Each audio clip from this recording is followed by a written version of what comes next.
Hey gang, Miss Smith here with another instalment of Danger Gang. Now, we were just at Charlie's birthday party and he's just received a really scary, dangerous animal of a hamster. And he's called Mr. Fluffles and he wasn't very interesting. Charlie sighed with disappointment at not getting something remotely wild or dangerous. I guess Mr. Campbell realised as he scooped up Mr. Fluffles and put him back in his cage to take up to Charlie's bedroom. As it's a special day, he announced before we left, you can stay up until midnight. Win? I don't know if they were letting us stay up late for making up for Charlie getting a hamster instead of an alligator, but it made us really excited because everyone knows that the best things happen at midnight. Plus, I'd be starting to worry that Mr. and Mrs. Campbell might be parent bots set to boring mode. And that Charlie was in need of rescuing from a life of laminating rules and awful pet names, so I could at least put that at the back of my mind now. At about 11 o'clock, us boys got into our sleeping bags in Charlie's living room. The girls were sleeping upstairs in Charlie's bedroom. Mr. and Mrs. Campbell checked on us one last time. Remember, lights out when the big clock dongs, midnight, Mr. Campbell said, pointing to the grandfather clock standing in the corner of the room, and we all nodded politely before we went to bed. The moment we heard their bedroom door shut, we pulled out the snacks we'd secretly stuffed in the bottom of our sleeping bags. I can't believe parents don't know about that trick yet. I bought the classic jumbo pack of marshmallows and a slightly squished but delicious choco glazed donut. Eric had jelly babies and Ronnie had steak flavour crisps. Weird choice. But then Charlie laughed at us as he opened the door just off his living room to reveal a cupboard full of sweets. It's beautiful, whispered Eric. It's amazing, I added. Miss Washhammer, mumbled Ronnie through a mouthful of crisps. It's all the stock from Mum's shop, Charlie grinned. You stole the key, Eric gasped. Don't be daft. She lets me have the key on my birthday. Dig in. With that, he dived into the sugary cave of wonders.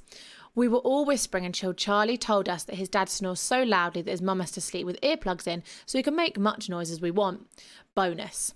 Mr. and Mrs. Campbell were quickly becoming the coolest parents ever.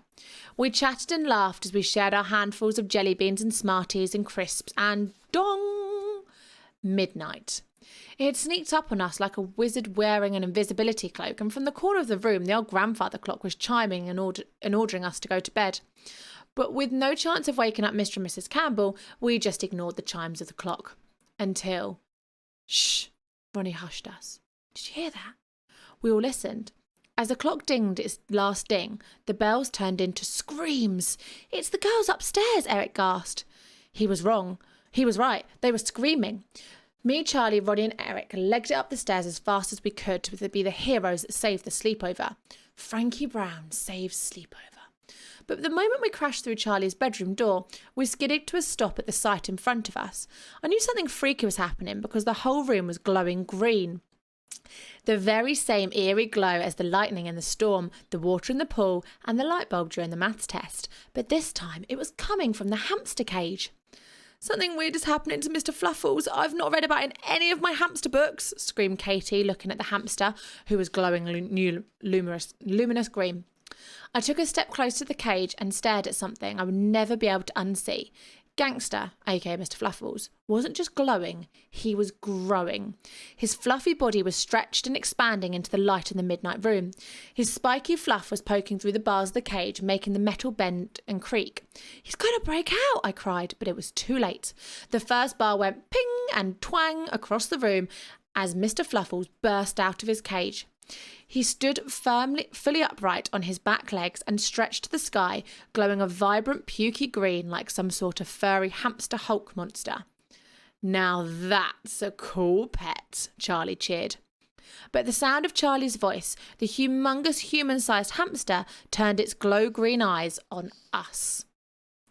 Now I realise I'm not the bravest person, but even I was scared when Mr. Fluffles leapt across the room. I swear for a second I thought he was going to eat me, or at least store me in one of his cheek puffs. But he went straight past me and stuffed his fluffy, oversized nose into a half-eaten bag of popcorn from the fair. He must be hungry, Charlie realised. Quick, hand over your snacks. The other boys and I fished around in our pockets, and the girls dug into their sleeping bags to reveal their sleepover snacks too. We handed them all to Charlie to give to Mr. Fluffles. I was gutted that I didn't run upstairs with my choco glazed donut and now had to hand it over to feed his hamster. Don't do that, Charlie, Jamelia shrieked. He'll eat you alive. I've got to. If he doesn't eat this, he might eat us, Charlie said. Of course, I would never have stepped up and fed the creature. I would have stepped up and fed the creature too, but I had a baby brother at home to be a role model to. If something happened to me, I couldn't bear to think about what Max might end up like, so I did the brave thing and let Charlie feed the ravenous 2-metre-high rodent alone. He's only eaten the popcorn, and he's eaten it all, Charlie hissed in a nervous, high-pitched whisper. The fluffy monster then started leaping around the room, scratching at the windows. He needs exercise, Katie the hamster expert spluttered. The popcorn's given him loads of energy, and he'll have to burn it off. That's why hamsters have wheels in their cage. That's great, Katie, but how do you plan on exercising a huge hamster? Snapped a trembling Ronnie from behind the bed. I mean, it's not like there are any giant wheels for him to ride on. When he said that, I had an idea popped into my head, as though the invisible wizard had whispered in my ear.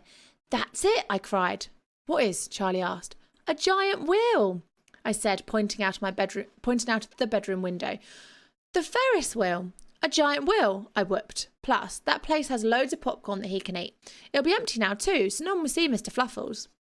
Without hesitation, Charlie went into full Indiana Jones mode and whipped the belt off his dressing gown around the bedroom door, and he lassoed it around Mr. Fluffles and leapt onto the giant hamster's back. I guess reading all those books on dangerous animals had paid off. To the fairground, he commanded, and the mutant rodent seemed to understand his words. It was as though Charlie had some sort of special ability to communicate with his pet. They charged out of the bedroom, down the stairs, and burst through the front door. We armed ourselves with torches and followed them into the night, hopped on anything with wheels that was lying around Charlie's garden, and chased after them. It turns out it's not hard to follow a giant rodent being ridden by a child. We rode our bikes past cars after cars with smashed mirrors, broken headlights and shattered windows. I told you Charlie should have called him gangster, I called to the others as we headed in the trail of destruction. We arrived at the deserted fairground to find Charlie and Mr. Fluffles at the enormous Ferris wheel. The giant hamster leapt straight onto the top and began sprinting as fast as he could, with his tongue flapping happily out of his mouth. I knew this would work, cheered Charlie, watching his monstrous new pet beaming with pride. He ran faster and faster, just like the hamsters do on their little wheels in their cages, except this one was massive. Suddenly, sparks started fizzing from the enormous hamster wheel, and not just any sparks, green sparks. Charlie, I think something's happening, I said. Look, those sparks aren't coming from the wheels, they're coming from Mr. Fluffles. The sparks didn't slow him down, though. He got faster and faster and faster until zap! A cloud of green smoke puffed into the air where Mr. Fluffles had been running around. When it cleared, the huge hamster had vanished. He's gone, we all gasped as Charlie leapt towards the giant wheel. He crouched down, his head hanging low, looking sad. What's wrong? Katie asked. Where's Mr. Fluffles? Jamelia choked. Is he... I couldn't finish the question. Suddenly, the silence was broken by a tiny little squeak. You're alive, Charlie cheered. He scooped up the now perfectly unharmed hamster-sized Mr. Fluffles and gave him a huge, fluffy cuddle. I thought I'd lost you for a second. We all cheered. He was alive. And at the risk of being munched by a ginormous hamster, had gone.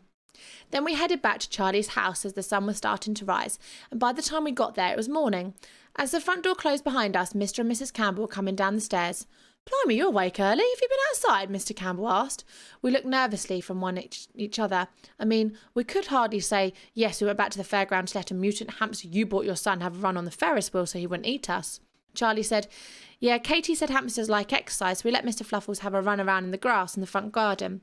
Mr. and Mrs. Campbell looked at each other. Charlie, that's very responsible, Mr. Campbell beamed. If you keep on looking after Mr. Fluffles like that, perhaps you could have one of the more wild and exotic pets for your next birthday. Charlie held up Mr. Fluffles and looked into his deep green eyes. You know what, Dad? I've changed my mind. I think maybe this little hamster is wild enough for me. Charlie grinned and we burst out laughing. Needless to say, it was the best sleepover ever. I wish you could have been there, Danny. Frankie. P.S. I've just remembered, when we were at the fairground, I'm 98.9% sure that I spotted that shadow again.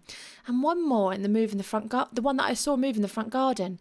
Can shadows follow you? Weird. Weird indeed. Could be Frankie's shadow. Could be somebody else's shadow. You have to wait until next time. Have a lovely day, guys, and I will see you very soon. Bye.